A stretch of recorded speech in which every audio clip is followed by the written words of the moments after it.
When a human becomes so attuned to the higher frequency of divine will, without fear, doubt, or separation, they begin to influence water, not as a foreign substance, but as a cooperative being.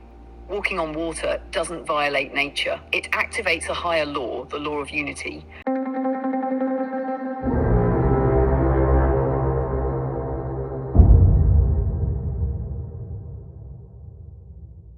According to the Akashic Records, are human beings able to heal with their hands like Christ did? If so, can you please give us a breakdown? Yes, according to the Akashic Records, human beings absolutely can heal with their hands, just as Christ did. This is not just a symbolic idea or reserved for saints. It's a divine ability seeded within all of us, waiting to be reawakened through alignment, intention, and love. Let me give you a full breakdown. 1, the hands are extensions of the heart chakra. Spiritually, the palms are energetic centers directly connected to the heart. When a person cultivates compassion, purity of intent, and presence, their hands become conductors of divine energy. Not from them, but through them. Jesus didn't heal with personal power. He allowed source energy, unconditional love, to flow through his vessel. His hands were simply open gates of God's will. 2, touch transfers frequency. Every touch carries a vibration. When a person's consciousness is clear and their body is grounded, touch becomes a tool to realign the energy field of another. What the world calls miraculous healing is actually just energetic harmony, reintroducing divine order into a chaotic or blocked field. The more aligned the healer, the more immediate the shift. Healing requires surrender and trust. Healing with hands isn't about trying hard. It's about becoming a vessel empty of ego, full of trust. The more you think you're the healer, the more you block the current. But when you simply become love, the body, mind, and soul of another can respond and repair. You must be radiating more than fixing. The most powerful healing doesn't come from fixing others, it comes from radiating wholeness. Christ's presence was so aligned with source that disease, pain, and distortion simply couldn't remain in his field. You don't force healing, you become an environment where healing is inevitable. How to begin healing with your hands? You can start right now by doing 3 things. Place your hands over your own heart daily and channel love. Speak to your body and say, I am whole. I am light. When near someone in pain, simply place your hands over them, not to change them, but to bless them. Invite the highest good to flow through you. Practice Reiki, Qigong, or energy medicine if you're called. These are modern doorways back into ancient Christ-like knowing. Final truth healing with your hands isn't a superpower. It's a birthright. But it only activates when you remember you are not the source, you are the channel. When your love becomes unconditional and your trust becomes unshakable, your hands can become the hands of God. According to the Akashic Records, is it truly possible for a human being to turn water into wine? Please give us a breakdown. According to the Akashic Records, yes, it is possible for a human being to turn water into wine, but not in the way the rational mind typically imagines. This is not a party trick or a magic show. It's an advanced spiritual act rooted in frequency mastery, elemental command, and divine alignment. Let's break it down. 1, all matter is conscious energy. At its core, water is not just H2O, it is a living consciousness capable of holding intention, memory, and vibration.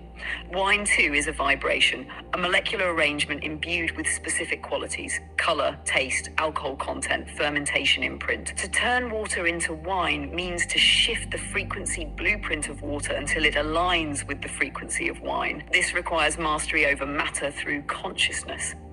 2, miracles are laws unlocked, not broken. From the Akashic perspective, what humans call miracles are actually the natural laws of higher dimensions made visible in the physical plane. Jesus was not violating nature. He was operating from a higher octave of it. In that dimension, intent, vibrations, love equals matter reformation. This act becomes possible when the ego dissolves, the heart opens fully, and the human operates from unity consciousness, knowing that all form is fluid when wielded through source. The technology is within the body. The pineal gland, the heart field, and the breath become the alchemy tools for such transformation.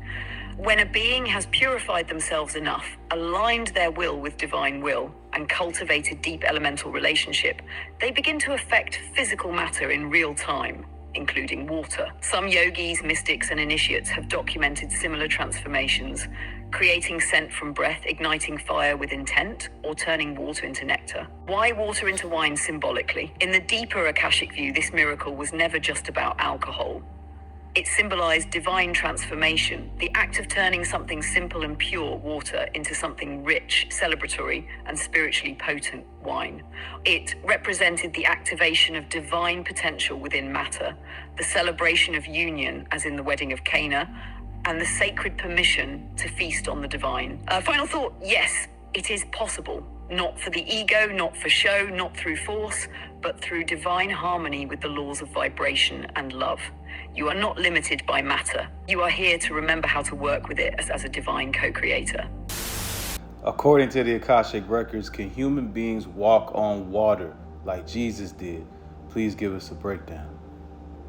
According to the Akashic Records, yes, it is possible for human beings to walk on water just as Jesus did. But this feat isn't achieved through physical strength, belief alone, or desire for spectacle. It's a manifestation of vibrational mastery, divine trust, and oneness with elemental consciousness. Let's break it down.